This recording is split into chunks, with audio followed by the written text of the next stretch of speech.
Wendy, if I get it correctly, you are now coming out of the closet with your spiritual experience. Would I be correct in that?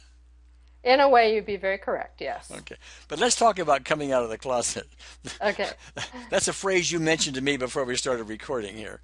Um, and and what that means is, and correct me if I'm wrong, that these experiences, these spiritual experiences that we have, are so out of the ordinary, so beyond everybody's belief system, that just trying to discuss it with somebody else, I mean, it's a little dangerous, because they think you've fallen out of your tree. Right, Yeah. right. So so there's a little courage now. You're going to talk about this, okay? A But lot of big courage, yeah. yeah. Well, tell me about some of the experiences when you've tried to tell to somebody else, why you've got shot down or whatever the case may be. What happened? Why are you hesitant about coming out of the closet? In a way, it's a little scary just because of the fact that I think what happens is when you talk to other people, they kind of look at you like, uh-huh, right, yeah. Or, like you're just a little off, or I've been there, my dear. you're just not quite together, and the fact that my experience seemed unusual from the standpoint that it happened at a Paul McCartney concert, which made it even weirder from the standpoint of telling anyone, because you want to write it off as the fact that you're just kind of a whacked out crazy fan anyway. I mean, that's the whole thing. Beatlemania was just mania. It was crazy. It was people going nuts. So to say that you had a spiritual, quote unquote, experience at a Paul McCartney concert is like, are you kidding me? Really? Yeah, right. So, Well, are they not also assuming you're on drugs or something at the same time? well, I never thought of that, but probably. I mean, not the people I know, but anybody in general might assume that. Yeah. Um, so, it's one of those things that was just not just always kind of protected the experience, because I think that whenever you have a profound experience like this, you don't want to be vulnerable and throw it out to the world for them to beat it up. It's one of those things that you feel really strongly about protecting, because it's kind of a really sacred experience to you, and you don't want the world to take it and Yeah. rip it apart. And I think, Wendy, we have to, in a way, understand where the folks are coming from. They don't have, in their belief system, there's nothing to attach this to. It's Right. coming from way out of left field. It sounds like a hallucination, maybe. I mean, they can put all kinds of reasons behind it that fit within their belief systems, but none of them match up to the experience you've really had. And Right. and so they're doing the best they can in a way, but they're trying to protect themselves because they don't really want to buy into this stuff. That's not everybody, but some do that. So we have to just have an understanding, I think, of what's going on, and we're trying to open these doors for lots of people. So I Yeah. I admire your courage. So why don't you tell us about your experience? Okay, well, this was an experience I had way back in 1990. And a friend of mine and I were big. I didn't meet her till way after the Beatles had come and gone. But when we met each other, we had that in common, and we were really big Beatle fans. We both liked Paul McCartney. So we had decided to go to a concert together. So we ended up right in front of the stage, right under Paul, in the very spot that there were 60,000 people. We had the best spot. We were up against the stage like this. Yeah. So we were pretty excited anyway, which would have been great. That was a great experience. But what happened during the concert, we can't really explain, and both of us actually had this experience. It was just like there was a point in time where all of a sudden everything slowed down. Everything seemed to just turn into like slow motion. It's like, it's just like there was a lot of slow motion stuff going on. And we were like right below Paul, singing eye to eye with him. And we just felt this huge connection. And it was like, well, my friend described it later as like the three of us seeing a little star together. And it was just this sort of synergistic connection that we made with Paul and the music and the whole thing. And it was just like whoosh. And he actually looked down and winked at my friend in the process of this happening. I kind of am pretty sure that this isn't a new experience for him. I think this is something that happens a lot, the whole music and transformation and watching the people go through that.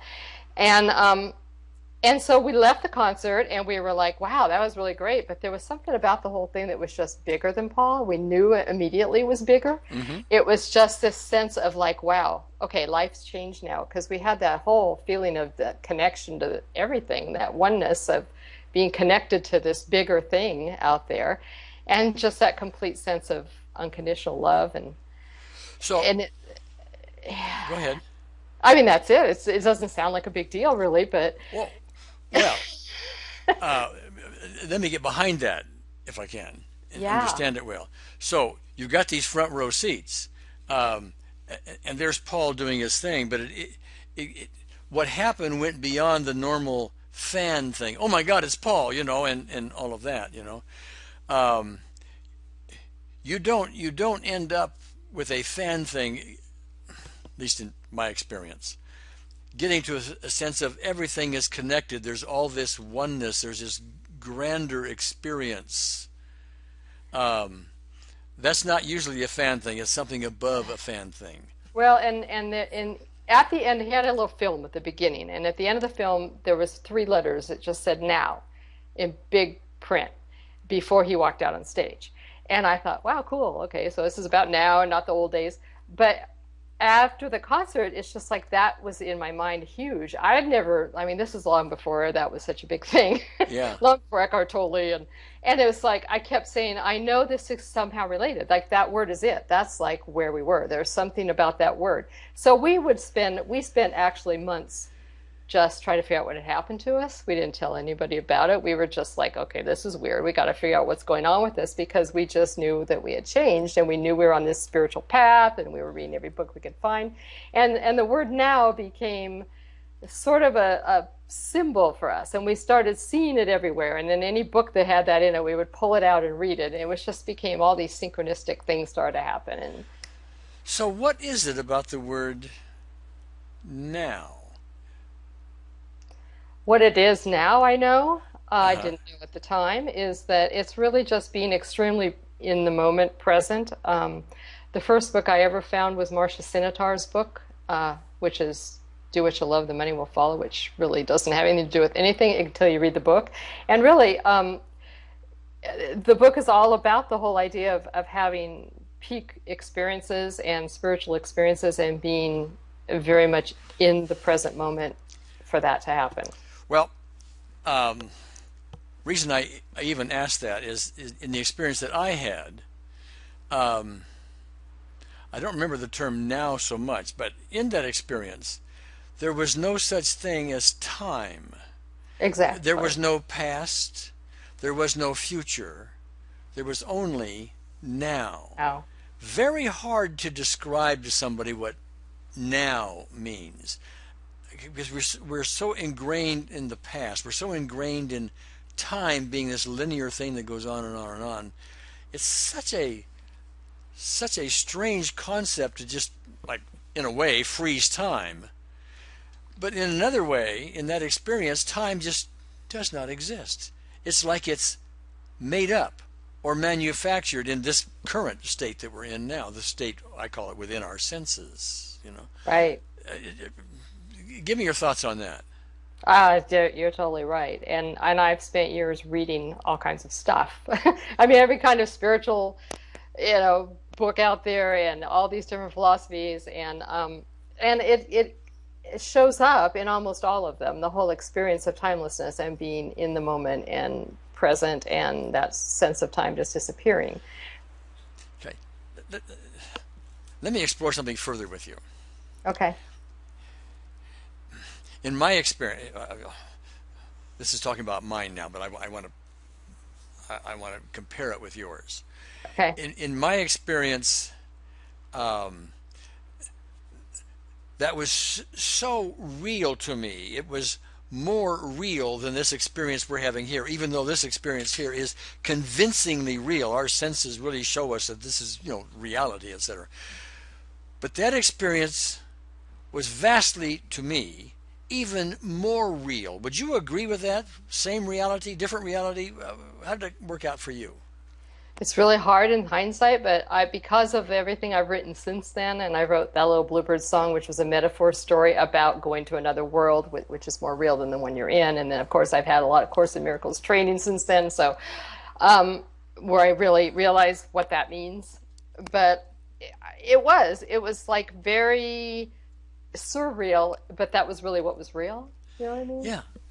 Like Well, it's very that's surreal my compared to being where you are now. yeah, that's my experience too, and it's very difficult to discuss this with someone who hasn't really been there because their reality, just like your reality and mine right now, is what our senses are telling us. This other thing is sort of out there, someplace. But Yeah. what I want to go a step further, if I can. If in that state, there's only now, there is no time. Okay. How could you ever have something like death? Because death requires time. You are born at a certain time, time goes by, you die. You have to have time for birth and death. Now, I've never said that to anybody. I'm just wondering how that lands with you. Is death possible in that state? No. I mean, it's only possible to the ego, obviously. So I think that the what was I going to say? I don't know. I was going to say something profound. I'm Oh, sure. listen. Profound things always happen after we hang up. I listen. Can't tell you how many times I've been there. Okay. But I think that what I think and in what I relate this to in my work and what I do now is the fact that I touched that authentic spirit, which is what I'm kind of about. That's what I call it, is your authentic spirit. That part of you that's timeless and is always up there just waiting for you to reconnect. Yeah. And so it's like more of a reconnection and a more of a remembering. It's like you're there in that moment and then suddenly you lose it again and it's like, oh. But it's like actually learning to reconnect to your authentic spirit is more often so that you can experience more of something close to that at least. Yeah. Okay. Great.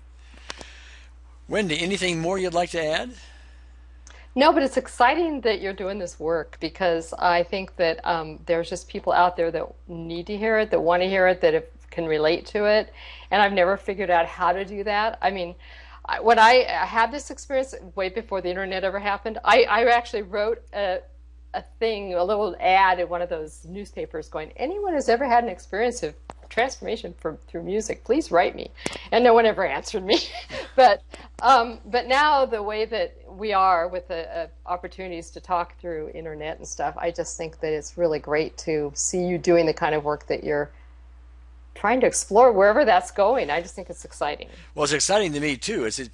I mean, it's one of the things that inspires me, and I've been wanting to do this for I can't tell you how long, because I've always thought, even when I began EFT in 1995, that its ultimate purpose wasn't necessarily to do all the good things it does, in this world within our senses, all the burdens that it lifts, but it's rather a stepping stone towards this other state that is so extraordinary and so incredible, and actually, in my view, our birthright.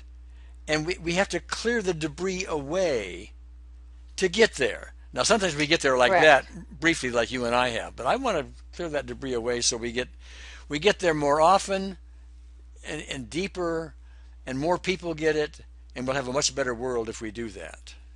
And I think the minute when I found EFT way back, but not in the year 2000 or so, and then I found your videos, and then I found Course in Miracles. They kind of all came together, and I saw that connection, and I saw the course coming through EFT, even though it's never stated anywhere. It's totally a way to get a path to that forgiveness place, I think, Yeah, which is what yeah. connects you.